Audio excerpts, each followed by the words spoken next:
Welcome back to Snow Time with Jordan Snow. This is a Tiny Room concert series. Excited to do another one of these. It's been a while. This is Sean Harris.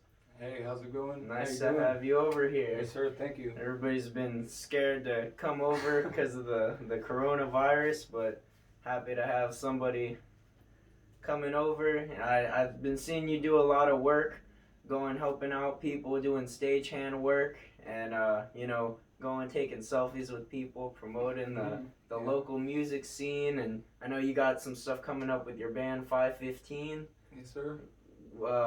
Something at BFE. Yeah, May 15th, 515, we're going to do it's going to be like a music release party, man. We got some good bands coming on with us. Going to do a guest spot and surprise everybody with something from our buddies in Planet Gears. Cool. And so it's going pretty good on that tip. We're recording right now, and it's going pretty well, man. About to get mixed and mastered and get this stuff out of here. Right on. So, y'all record over at Magic Music? Yes, sir. Magic Studios off 45 over by Guitar Center. So I'm actually interning over there with Chubbs right now. Oh, cool, cool. Yeah. So you're learning how to mix and master yourself now? Yes, sir. Wow, so you're doing a little bit of everything, Yes, sir. I want my hands in all the pots, man. That's awesome. So you're learning from Chubbs Malone, the drummer from Dead Set Red, and got the Hold On Hollywood hat. Primrose Hollow. Primrose Hollow. I always try to, every time I leave the house, man, to support local music. I get hats, shirts, stickers, whatever I can, to help. You understand as a musician, we don't get a lot of love. People forget that their favorite band started off doing what we're doing, Right on. So, I try to stay positive about it and share the love with everybody, Well, I love that, man, because it's been a up and down. It's a roller coaster, man. It's being a musician. You never know what you're gonna get. Yeah, no doubt. It becomes a roller coaster where some days you get motivated and you get around positive people and you're all about it, and then other days it weighs on you. It does. It gets tough. So it's cool to see people getting after it like yourself, and it inspires the rest of us to get back at it and really it kind of lights a fire when you see people lending a helping hand, helping out, smiling, taking pictures with people and doing stuff like you're doing. Because I know people were telling me that about me not too long ago, and then I started feeling the way that they were feeling, telling me, and then I see you, and I'm like, oh, that's what I needed. I needed to do what I was doing so I could turn around and be like, yo, that's it. I need that fire again. Well, man, I saw you do it, and as I was trying to get out there, man, and I was dealing with a lot of anxiety, and I'm out there, and I'm telling my wife, and I'm like, man, I feel like I'm building this image, and now I'm obligated to be that guy. And then one day I woke up and I was like, man, I'm not building an image, man. I am that guy. I just got to get myself out there, Yeah, that's the hard part. Man. Yeah. You're you. Yeah, and it's actually been pretty good. A while back, being me was too harsh on people, but it's been working out. So I'm going to keep doing it, But I see you out there too, man. That's why I appreciate you linking up, man. And, it's nice, like you said, to see somebody else out there. Because, sometimes it's like you said, man, you get down on yourself, Sometimes you feel like a fool, Some people are out working their 9 to 5 right now, and it's a struggle, man, every day. Yeah. But you just came from a job doing a decal on a boat and a windshield. Yeah. So me and Chelsea, my wife, we opened up a little printing service called Chelsea by Design. That's awesome. And somebody hit us up about decals and stuff, and was like, man, everybody else is doing it and doing that right now, so let's go give it a shot, And that's really cool. It's funny because we're trying not to argue with each other like husband and wife in front of the client, but but it worked out. It's gonna be good, man. So she's been real supportive. She's most of the reason I'm where I'm at today, to be honest with you, because I had stopped, hung up my guitars, and wow. It was just like, let's take care of these kids. And then my daughter's 13. She's out there promoting for Blurred Intentions, Man, that's awesome. So we're got the whole family unit going out there, doing hustle mode. Yeah, getting involved and helping out. Yeah, it's been a lot of fun, man. Like y'all are like making impacts on the community. I see it like with the decals, with the managing bands, with the going out doing stagehand work, doing playing shows, bringing people together, even in these crazy tough times. Like, I mean, I know there's a lot of people out there who say, "Oh, you shouldn't have like uh, gatherings and stuff." But I feel like if everybody's like sanitizing and wearing their masks and like doing it right, making sure that you like if you get sick, stay home, right? And if you know somebody who's sick, make sure that you go and get tested and like take care of yourself and keep people informed, let people know, just keep honest and open honest communication with everybody. Like, okay, it's going around, it's a real thing, it's not a fake, but at the same time, life goes on. Yeah. And we got to do what we got to do as musicians to like do what we love, because at the end of the day, if we're not doing what we love and being ourselves, like what is there to do? Like that's who we are. Right? Well, that's like you said, being safe. A lot of people are nervous, scared, and I think I've been pretty I wouldn't say lucky, pretty cautious over this last year. And you being in the same business, obviously you've done pretty well, to stay healthy. And a lot of people are bashing people. I don't like that. Don't bash anybody that's nervous, scared to get out. But at the same time, be open-minded as far as, that life does move on. We do got to keep doing what we love, because, in this scene, man, you get out of it. It's hard to, nowadays to make an imprint, And that's what I'm trying to do, man, is just be positive, man. And that's the hard part. It definitely was a lot easier to stay positive a year ago. Yeah. A year and a half ago. And it was even tough then, you know what I mean? Because like staying positive is at least trying to do it all the time. Like, we're humans, we're human beings, we have feelings, we have emotions. Like, people want to put on facade and like put on an image, and I think one thing I like about you is that you're real. You're humble, you're real, you're like on the level with the people. You're the first guy to go walk up to somebody and say hi to them, introduce you. Hey, I'm this person, I'm in this band, who are you? Yeah. And get to know the people around you. You don't try and like separate yourself from other human beings as if you're some type of like person to be put on a pedestal just because you like get to be on stage. Yeah, for sure. Well, I appreciate you noticing that, man, because in my way of doing things, I think that's what it should be like. If you are on that pedestal, I would use a pedestal. Not that I'm better than anybody, but to give somebody a little testimony of how I got here and what I've been through to get to be the positive person I am today. Because it hadn't always been like that. But yeah, that's exactly what I'm aiming for. It's just you gotta remember to stay humble, because I know some guys that ain't went no further in Dallas, man, and you can't talk to them at all. A lot of people are under the impression nowadays that you need to have a rock star facade, and it's like, your friends don't want to see their friend on stage. They want to see a mysterious rock star, and that's not always the case, man. You have bands that play big old arenas, man, and then you got bands that'll stay dear to everybody. They got a huge cult following, Seven does, and they play the same bars we do, man. Sit down, drink the same beers we do, take pictures with the same people we do, and that's, kind of what I look up to right there. That's real. They're doing what they love. If I'm going to be gone from home, it's going to be doing what I love. It's either roofing or music. I'd rather be playing music, be honest with you, So if I make, $100 a day being gone for 3 weeks playing music, that's a little less than I would roofing, but, am I happy when I come back? Did I meet some new people? Did I, sell something? Did I sell myself? And that's what I try to look at, whenever I'm coming out, putting myself out there, So it's all, I wouldn't say selling myself, but, you got to remember to stay connected. Yeah, for sure.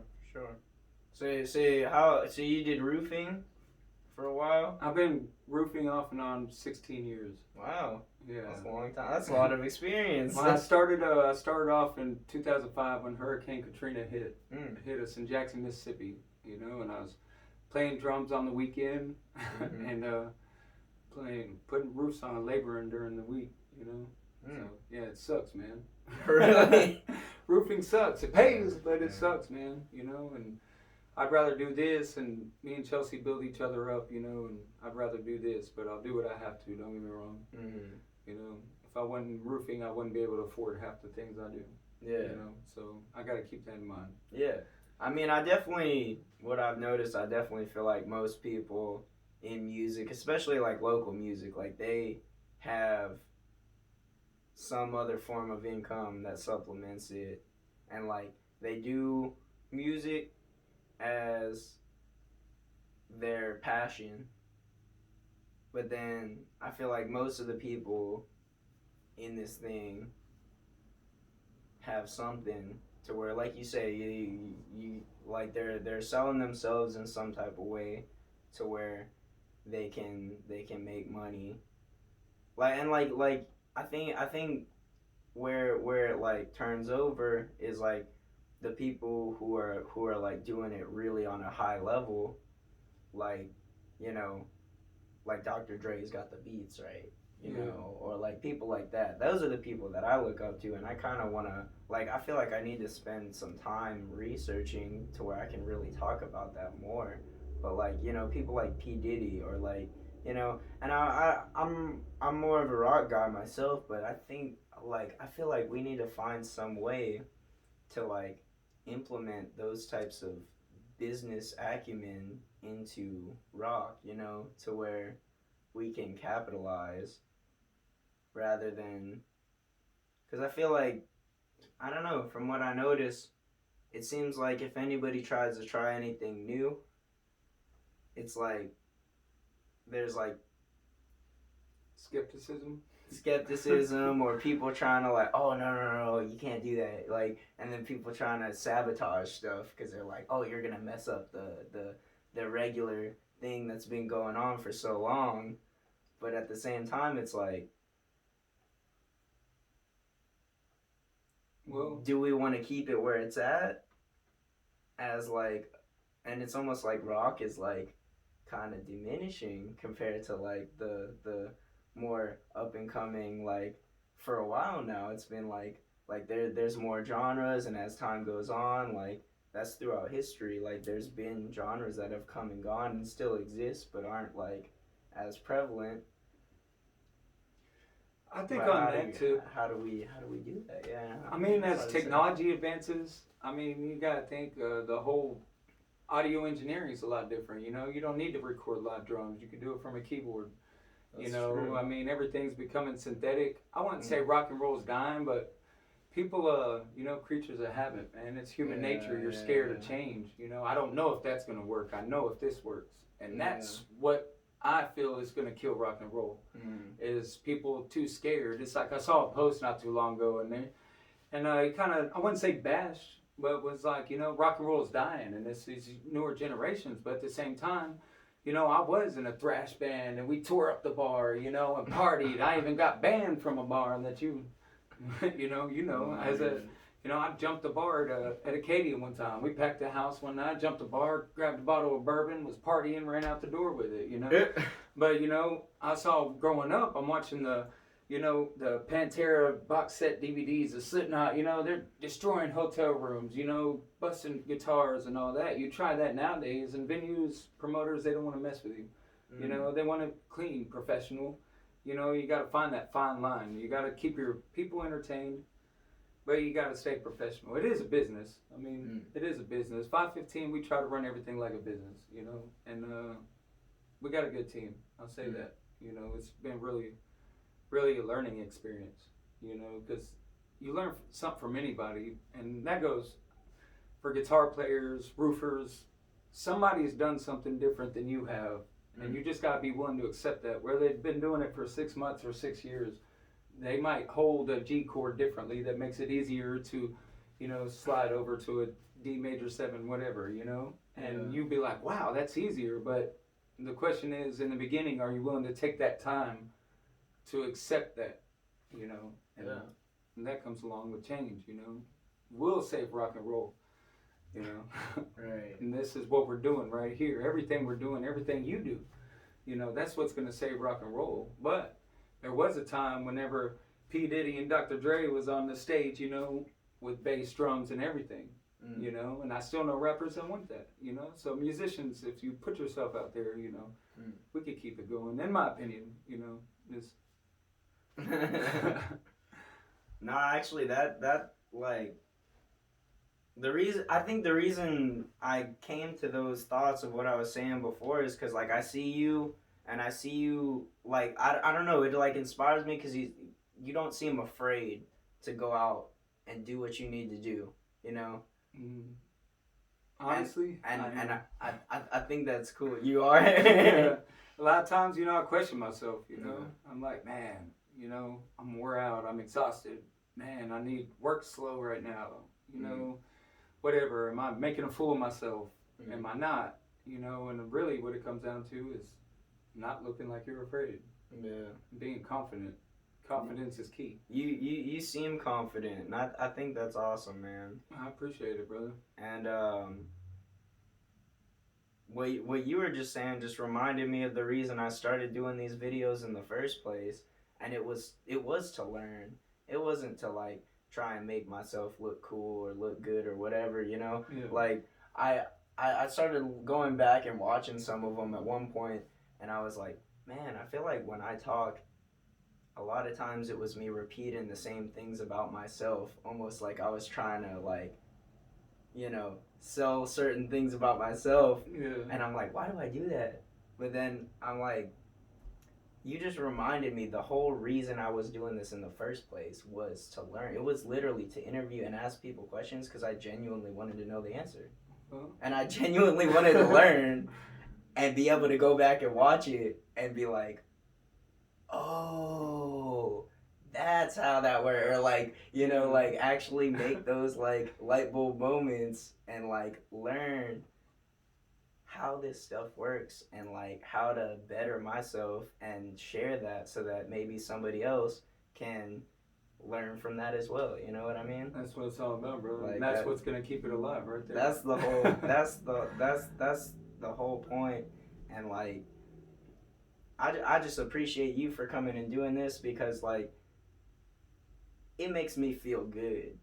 It makes me feel like there's a reason behind what I'm doing, to have somebody sitting here with me discussing these things, because like a lot of these thoughts go on in my head, and a lot of times if I don't have somebody to bounce off it with and be like, yeah, I feel the same way, I'm just like, it becomes isolating at times. It's like you feel like you're the only one because you look out and you see everybody else acting confident, feeling like they got it all together with social media and like everybody presenting themselves well. So to sit down and have an honest conversation of like, this is why we're being confident, but at the same time, like the struggle's real, and it's like there's like an understanding. It's like, okay, I'm not alone in the world. Like we're like we're here, bro. You're not alone, man. I feel you because I feel exactly like that.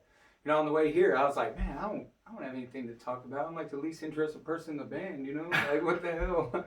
You know? But then it's like I said, because what you said earlier inspires me, man. You know? So it goes, you know, it's hand in hand. You know? I mean, so, I think you're interesting because I think you're genuine. That's why I think you're interesting. I try to be, man, you know? And a lot of people, man, I've been in a lot of different situations and a lot of different places. And I've been around too many people that I found out weren't genuine, you know? And it really hurts, man. Especially when you're invested with these people.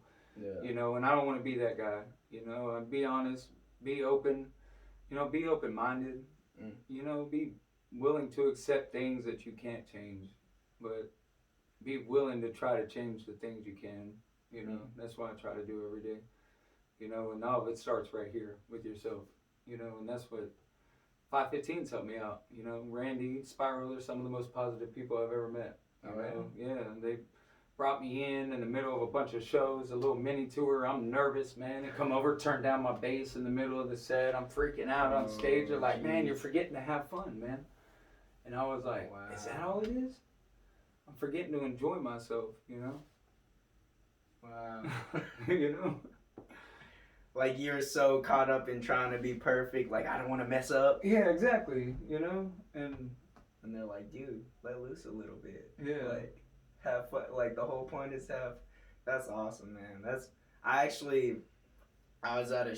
Oh yeah, you were at the show with me with Nigma the other night. Yeah, dude, those guys. Whoa, They check know out how to Nigma. have fun, man. Dude, that reminds me, because I was like, man, while I was younger, dude, we used to see bands. Man, I saw this band, they were on tour, man, Arizona Snakebite. They're like crazy, man, just like that. I used to listen to a lot of Static Lullaby. I left work, just quit my job, and went to Mobile, Alabama to see Atreyu and the Used one time. You don't see bands like that anymore, and that's what that was. You know? Because they even said on stage in the middle of the say, he's like, man, I don't know if you noticed, but we don't take ourselves too seriously. Yeah. And they were just having fun with it, man. And that's what, like, I just feel like there's like an energy there. Because it's like there's so many bands that try and be so perfect. Yeah. And like you can almost tell in like in their eye, you can see the fear in their eyes at some points in this song. Because they're like, oh no, this song that we struggle with. There's always a part that we mess up in this song. Yeah. And they'll be looking at each other like, are we gonna mess up that one part? It's true, man. Even on the simplest things, especially crowds can intimidate you, you know. Mm. It's like we got that Battle of the Bands coming up Thursday, you know, and I don't know, man. Is that the one you were talking about at BFE? No, that's going to be at Wildcatter Saloon. Oh, okay. Yeah, this Thursday. Oh, a Battle of the Bands? Yeah. Ooh. You going to ride out there with me? That sounds like a good idea. I might just have to take you up on that. I mean, we could use the support, man, you know, because we're going to be up against Planet Gears, Crank Up the Silence. So that sounds like a good time. Yeah, it's going to be fun, man. I'll help you move your gear and stuff too if you want. That'd be awesome, man. Because nobody helps bass players. You know, we got the heaviest equipment, but nobody wants to touch it. Oh, man. You know, I'm used to it now after all these years. Well, yeah, I'll have to. My calendar is on my phone, which is filming right now. I'll have to check that afterwards to make sure. But I think as long as I don't have to work at Acadia, I should be good for that. All right, man. Well, but so y'all got the 5:15. You got the Battle of the Bands on Wildcatter this Thursday. What date is that? The February 25th. February 25th. And then you said something about an album release at BFE? That's going to be the 5:15 release party. And then we just picked up a show at Dan Electro's downtown. Warriors of Light is coming through town. And they were like, would y'all like to headline the show? Dude, what? Yeah. That's awesome. Yeah, you know, Wow. so I thought that was a pretty cool, you know, that they reach out to us, you know. That means we're doing something right on our end. That definitely means that. Because every other band I've been is, you know, we're looking for shows. And why I say with these guys, we don't do that. Man. You know, and that's part of putting yourself out there and being professional, you know, is what I think. You know, I work with Divine Right Live. I'm on the street team. I deal with a lot of bands. You know, I'm not the one booking the shows necessarily, but I'm the one meeting up with the bands, the band members, the sponsors, you know, passing out flyers, tickets. So I get to meet a lot of people, you know, and I get a little bit of everybody's opinions or way of doing things and just incorporate that in what I'm doing. And my daughter and I are talking about doing a little podcast and a weekly, like, what's up with Houston radio music, you know. That would be cool. Yeah, that would be awesome. Yeah, so it was actually her idea. She's like, Dad, you need to get on TikTok because your promotion is going down on Facebook. I was like, whoa, man, I guess I'm getting too old. Got to move to Instagram, huh? You know, teenagers. You know? Nah, that's really cool that she's involved and she can keep you current, like, cause that she's like into it just as much as you are. Like, yeah, I love it, man. That's awesome. Like that is cool to see her coming out to show. Like she came out to the show with you the other night and just like, man, that's all. And she's like just as into it as you are. Like, cause some kids will be like, oh, I don't want to go with you to your thing. Like, or like, oh, Dad, you're embarrassing me. But she's just there with you, like. I was on the way totally to practice, normal. and she hit me up and was like, hey, Great Falls is playing at Acadia. And I was like, oh, you know, and I told her, you know, well, this is going on 19th hole. She's like, well, let's have a daddy-daughter date. And I was like, awesome, let's do it. That is so sweet. You know, so we went, and she's a big fan of Great Falls, you know, and I took her over there, and then of course, you know, we saw y'all over there. Man. You know, so I thought it warms my heart, man. That warms my heart just to hear you talk about it. That's awesome, man. You know, so hopefully just pass it on to your kids, man, and maybe they will enjoy it. Yeah, that's really cool. That's really cool. Yeah, and you know, some people hate on me. They're like, man, you know, you bring your daughter out this place. I'm like, man, I don't do it at places I don't know, but they wouldn't make it show all ages. You know, it wouldn't. I don't understand. Some places are bars. You know, I don't let people get to me, man, because you know I know what I'm doing. You know I'm not out there drunk, putting my kid in danger. You know, and it's hard for people to accept that because it's different. You know, then get babysitters for their kids. You know. Yeah. I mean, like when I was up in like Denton, Texas, I was friends with some people who would bring their little kids out to some of like the microbreweries that they had over there. Yeah. And like they have them running around like it was like a small town though, you know what I mean? So it was like the bartenders and the people who owned the place like knew these people and knew their kids. So it was like everybody's watching. Yeah, everybody there knew who these people were and knew the kids. But like I also had a cousin who lived in that town with me, and I try and invite her to places. She's like, "Oh, I have kids. I can't," because she's like from the city. Like she grew up in Dallas and then moved to Denton, so she didn't really get the small town vibe of that. But like, I totally get how in the city the mentality is totally different, where people are like, "Whoa," but like at this point, your kid is like. She's like old enough to where she's got a good head on her shoulders. She knows what's going on, and she's there with you. She's not like going off on her own. She's like hanging out with you. So well, I started taking her to shows with me when she was about 8 or 9. There's a video or a photo somewhere of us. All band of Seeding Skies opened up for Mobile Death Camp, and I took her to that, and she's so short, like she's standing on a cooler, you know, and I had long hair and she had long hair, and we're like circle headbanging, you know, one of the ex-members of GWAR, just, you know. That's awesome. Going off on some death metal, you know. Yeah. And then we get in the car and listen to, you know, Taking Back Sunday, you know, and sing our hearts out together. That's awesome. Yeah. It keeps me motivated, man, to say the least. Yeah. You know, because some days I'll be like, I don't want to do that. She's like, Dad, you got to go do that. You know? I'm like, man, we have to work, go to practice, go do this. She's like, yeah, well, you're the one that started. Now you got to finish it. Wow. You know? Can't say no to a little girl. No, man, you got your 13-year-old daughter looking you in the eyes talking about what are you going to do, you know? I'm like, well, I got to now. But I'm like, let me show you. Your attitude. Now I see where you get your motivation. Because I'm like, I need you to come over here and ask this man, where do you get your motivation from? I guess the secret is have a kid. Yeah. Well, I had my daughter when I was young. I've been taking care of myself since I was young, teenager. You know, I've fallen down a lot of times, man. And sometimes I couldn't always get back up. But, you know, I'm up there now. And I don't plan on falling back down. You know, that definitely inspires me. Keep it going, man. Keep doing what you're doing. Keep that smile and keep just spreading that light that you're spreading, because I see it, other people see it, and like stay humble, keep doing what you're doing. That's awesome, man. I appreciate it, bro. Yeah. I really do, man. It means a lot. That's what it's all about. 5/15 album release party. May 15th. Be there. BFE. BFE.